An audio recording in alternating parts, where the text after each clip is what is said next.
ढगाळी वातावरणामुळे तुरीवर अळीचा प्रादुर्भाव वाढणार. गहू हरभरा साधला, परंतु ढगाळी वातावरणामुळे शेतकरी चिंतातूर. शेंगा पोखरणारी अळी झाली सक्रिय.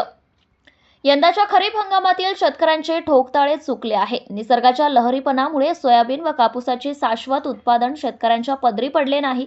त्यामुळे अंतिम टप्प्यात असलेल्या तुरीवर शेतकऱ्यांची भिस्त आहे.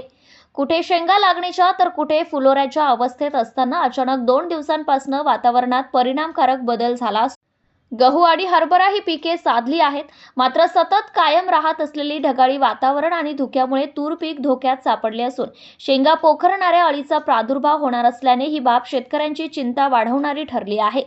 यंदा खरीप हंगाम ऐन भरात असताना ऑगस्ट महिन्यात पावसाने ओढ दिली आहे. निसर्गाचा हा लहरीपणा हंगाम संपेपर्यंत कायम राहिल्याने उत्पन्नात घट झाली. दरम्यान खरीपात झालेले नुकसान रब्बी हंगामात भरून काढण्याच्या अपेक्षेने शेतकऱ्यांनी गहू हरभरा यासह रब्बीतील इतर पिकांची पेरणी केली आहे. सोबत तुरीचे पीकही नैसर्गिकरित्या बहरायला लागले असताना मात्र शेंग धारणेच्या अवस्थेत असताना ढगाळी वातावरण व धुक्यामुळे संकट अधिकच वाढले आहे.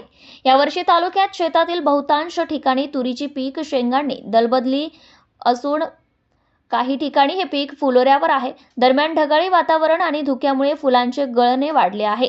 वातावरणातील बदलामुळे तुरीच्या शेंगा पोखरणारी अळी देखील सक्रिय झाली असून शेतकऱ्यांनी प्रभावी उपाययोजना करण्याची वेळ ओढवली आहे.